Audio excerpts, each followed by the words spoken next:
पाकिस्तान से बैठकर Tesla, Amazon या स्पेसएक्स जैसी कंपनीज़ के शेयर्स कैसे ख़रीदे जाएं, या फिर इंटरनेशनल फाइनेंशियल मार्केट्स जैसे कि यूएस की स्टॉक मार्केट है या यूके की स्टॉक मार्केट है, उसमें इन्वेस्टमेंट कैसे की जाए, ये सवाल अक्सर लोग मुझसे पूछते हैं।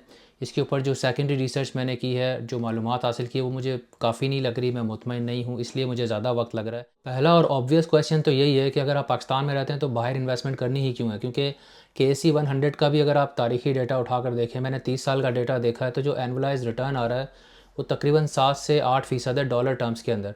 इसी तरह से अगर आप यूके की जो FTSE 100 है उसकी भी 30 साल की परफॉर्मेंस देखेंगे तो हिस्टोरिकल डेटा उसका भी कुछ 6.5-7% के आसपास ही आ रहा है। तो जब रिटर्न सेम है तो मुल्क से बाहर इन्वेस्टमेंट क्यों करनी है। अगर हम यूएस से कंपेयर करें जो कि बहुत बड़ी मार्केट है, तो उसका हिस्टोरिकल रिटर्न जो है 30 साल का, उसकी बुनियाद पर जो सालाना रिटर्न है या प्रॉफिट है वो तकरीबन 10% है। अगेन यहाँ पे 2-2.5% की अपसाइड ज़रूर है, लेकिन क्या ये इतना ज़्यादा प्रीमियम है कि जिसके लिए आप इंटरनेशनल इन्वेस्टमेंट की जो लॉजिस्टिक हैं या ये जो हैसल है इसको आप बेसिकली गो थ्रू करें। दूसरा सवाल जो है वो वैल्यूएशन मल्टीपल से रिलेटेड है। जो यूएस कंपनीज़ हैं या यूके की कंपनीज़ हैं या फिर KC 100 कंपनीज़ हैं, इनमें से कौन सी हैं जिनकी वैल्यूज़ बहुत ज़्यादा इस वक्त गिरी हुई हैं, यानी जो कि सस्ती हैं, जहाँ पर डिस्काउंट अवेलेबल है। फिर तीसरा क्वेश्चन आ जाता है कि जो फ़ॉरेन इन्वेस्टमेंट आप करेंगे, अब वो यूएस में करें या यूके में करें, तो ऑब्वियसली वो पाकिस्तानी रुपीज़ में तो नहीं होगी और करेंसी फ्लक्चुएशन का यहाँ पे रिस्क है। तो आप बाय करते हुए भी आपकी करेंसी कन्वर्ट होगी, फिर जब आप वापस प्रॉफिट निकालेंगे तब भी करेंसी कन्वर्ट होगी। तो फाइनल इम्पैक्ट क्या होगा आपके रिटर्न्स पे। और इसी से रिलेटेड एक और सवाल, क्योंकि इंटरनेशनल इन्वेस्टमेंट है तो कहीं ऐसा तो नहीं होगा कि डबल टैक्स लग जाए। यानी फॉर एग्जांपल अगर आप यूएस में इन्वेस्टमेंट करते हैं तो क्या पहले वहाँ पर कैपिटल गेंस टैक्स देना होगा और फिर जब आप प्रॉफिट पाकिस्तान लेकर आएंगे तो क्या दोबारा कैपिटल गेंस टैक्स देना होगा। आसान अल्फाज में कह लें कि जो final rate of capital gains tax होगा वो क्या होगा। और इसी लिस्ट में आप एक और क्वेश्चन भी ऐड कर दें, क्योंकि आप पाकिस्तान से इन्वेस्टमेंट कर रहे हैं तो वहाँ पे रेगुलेटरी कंट्रोल्स बहुत ज़्यादा हैं फॉरेन एक्सचेंज की मूवमेंट को लेके, स्पेशली डॉलर को मुल्क से बाहर ले जाने पे बहुत पाबंदियाँ हैं।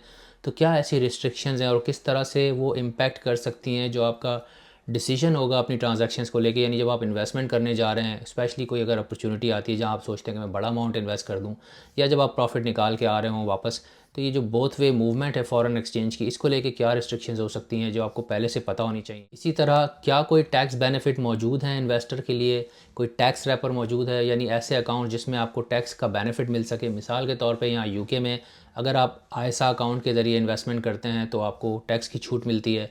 यूएस में अगर आप आईआरए अकाउंट के ज़रिए करते हैं तो वहाँ भी आपको टैक्स की छूट मिलती है। तो क्या पाकिस्तानी इन्वेस्टर्स के लिए जो इंटरनेशनल मार्केट्स में इन्वेस्टमेंट करना चाह रहे हैं उनके लिए कोई टैक्स रैपर मौजूद है जिसका वो फ़ायदा उठा सकें। कोई भी इंटरनेशनल इन्वेस्टमेंट करने से पहले इन तमाम सवालों के जवाब मिलना ज़रूरी है, और भी बहुत सारे सवाल निकलेंगे इनके जवाबों से, लेकिन ये मेन सवाल है जो मेरे जहन में कम अज़ कम है।